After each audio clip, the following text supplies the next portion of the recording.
बेटी को रख नहीं रहा है वो। अब ये तो सर अब इंटरनली वहाँ क्या मैटर है ये तो भाई हम उतना, लेकिन उस लड़का है कि अपना सूझबूझ कम रखता है। आजकल के शादी के बाद हर लड़का अपने पत्नी के साथ रहता है। अब उसका पता नहीं कि उसके पत्नी से क्या एलर्जी है। जब हम पहला बार शादी में बच्ची मेरी वहाँ गई, हाँ। तो हम वहाँ 15-20 दिन के बाद लाने गए, हम ही गए थे। अच्छा। तो उसका लड़का का बाप भी था वहाँ। हम गए वहाँ तो उन लोग अपना बिदागरी का तैयारी कर चुका था। तो हम पूछे कि भाई आकाश जी कहाँ गए, उनको बुलाइए, वो भी साथ चलेंगे। हम लोग के यहाँ ऐसा व्यवस्था है कि पहला बार लड़का लड़की दोनों जाते हैं। तो उसका बाप बोला कि नहीं वो आकाश नहीं जाएगा वहाँ। अच्छा। हम कहा कि ऐसा कौन सा मामला है भाई, अब वहाँ ससुराल हो गया, वहाँ आने जाने का। लेकिन शादी में जो लड़का गया है आज 3 साल हो गया, वो मेरे दरवाज़ा पर आज तक कभी नहीं आया। तो भाई जब शादी किया तो धूमधाम से किया, सब कुछ ले दे के किया। सब कुछ ले देंगे। तो फिर क्या दिक्कत हो गया कि आपके घर जाना नहीं चाह रहा है? नहीं जाता है। अब उसके परिवार वाले उसको प्रेस नहीं करते हैं कि हाँ भाई तुम्हारा वहाँ संबंध हो गया, तुम जाओ। दोबारा हमारी बच्ची गई तो लेने के लिए उसका बाप आया।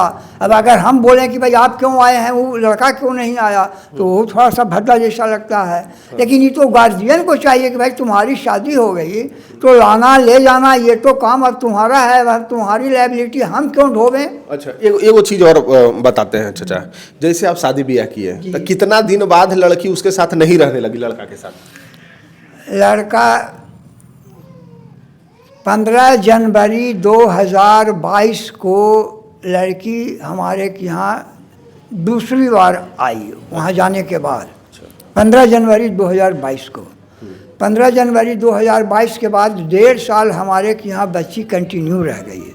अच्छा। इस बीच में उसका ना कोई परिवार आया ना कोई ले जाने के लिए। तो आप चाहते नहीं थे कि हमारी बेटी वहाँ जाए, ससुराल जाए? बिल्कुल हम चाहते हैं। हम आज भी चाहते हैं कि वो अपना जा कर के घर रहे। हमारी 3 बच्चियां हैं, 2 बच्ची हमारे क्या नहीं रहती है। ये तो हमारे एक तरह से मेरे ऊपर बोझ बनी हुई है ना।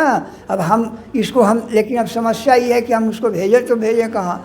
जब वो 1.5 साल मेरे यहाँ रह गई तो वो लड़की हमारी बच्ची बोली कि ये हो से पापा हमारे वहाँ घर द्वार है, हम नहीं लेने आ रहा है तो उससे भी कोई दिक्कत नहीं है, हम अपना घर जा रहे हैं, हम अपना जाते हैं। अच्छा बाबा, हमारी इच्छा के विरुद्ध वो चली गई। अच्छा, एगो चीज़ और बताओ बाबा।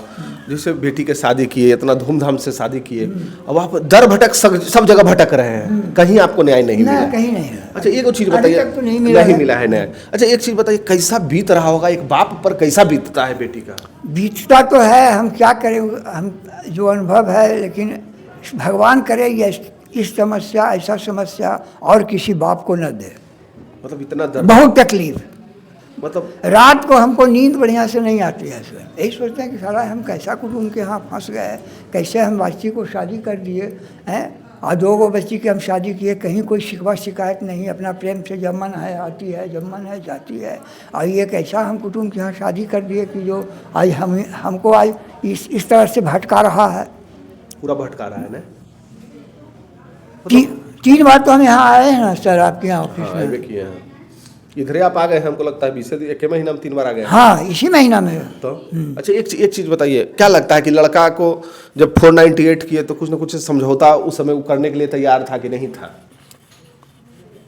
जैसे हमारा तो 498 करने का कोई मंशा या अभिप्राय था नहीं। हाँ। और तो हेल्पलाइन में जो समझौता पत्र बना उसका वो उल्लंघन किया। अच्छा।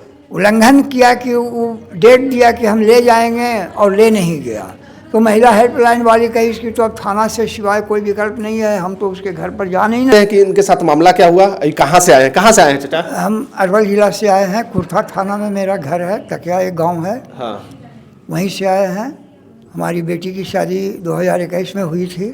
हाँ। लेकिन उसके बाद से उसके ससुराल वाले उसके साथ अच्छा बिहेव नहीं करते हैं, मारपीट करते हैं, गाली गलौज देते हैं, खाने पीने में भी तकलीफ देते हैं। यही सब समस्या के लिए करके हमें। अच्छा, उनका उम्र कितना है? मेरा सर 62-63 उम्र हो। मतलब 62 साल उम्र है, उसके बाद भी आप बेटी के लिए दौड़ रहे हैं। बेटी कितनी साल की है? बेटी करीब 24 वर्ष की तो जरूर है। 24 वर्ष की है। शादी कब किए थे उनका? 2021 में। 2021 में, यानी 3 साल से आप लगातार भटक रहे हैं। कहाँ कहाँ गए? पहले हम वहाँ महिला हेल्पलाइन अरवल में गए। हाँ। वहाँ से उन लोग आया भी। हाँ। समझौता पत्र भी बन गया। हाँ। ले जाने के लिए। हाँ। मगर वो ले नहीं गया। हाँ। तो उसके बाद फिर हम अरवल महिला थाना में गए, वहाँ से भी केस हो गया, कोर्ट में भी केस हो गया। हाँ। तो हमको एक आदमी बतलाया मैडम के बारे में हाँ। कि भाई वहाँ जाइएगा तो आपका तत्काल समस्या का निदान हो जाएगा। हाँ। यही सोचकर हम यहाँ आ गए हैं। अच्छा एक चीज़ बताइए, जब शादी किए होंगे चाचा तो धूमधाम से किए होंगे पूरा? हाँ, शादी तो धूमधाम से हुई थी, ऐसी बात नहीं है, किसी तरह का कोई कमी नहीं हुआ था। मतलब लड़का के कोई कमी नहीं कही हो? ना, कुछ नहीं। कुछ नहीं, एकदम पूरा एकदम खुल के किए थे शादी एकदम? बिल्कुल बिल्कुल, उसमें कोई ही दिक्कत नहीं कहीं था? कोई दिक्कत नहीं है। अच्छा अब क्या समस्या हो गया कि आप कर सकते हैं ये काम तो थाना कर सकती है कि उसको बुला के या पकड़ करके ला सकता है। फिर थाना जब हम गए तो उसको हुआ, लेकिन उन लोग आने के लिए नहीं तैयार हुआ। तो हम कहा कि उसको आप पकड़ करके लाइए। कहा कि भैया जब तक आप केस नहीं कीजिएगा तो हम उस पर कैसे पकड़ करके उसको लाएंगे। सही बात है। थाना को, पुलिस को भी तो उसके पास जाने में समस्या थी कि जब तक उसके खिलाफ कोई केस नहीं है, वारंट नहीं है, तो किसी को कैसे वो अरेस्ट कर सकता है। और इसी के कारण 2024 में ये मामला केस में कन्वर्ट हो गया। हम तो यही चाहेंगे कि आज भी जो भी समस्याएं हैं हम आज भी सुलझाने के लिए तैयार हैं। वो भी अपनी समस्या को सुलझा लें, लड़की को जाकर सही ढंग से रखें, प्रेम से रहें, और जो भी समस्या है वो सब समाप्त हम करवा दे सकते हैं।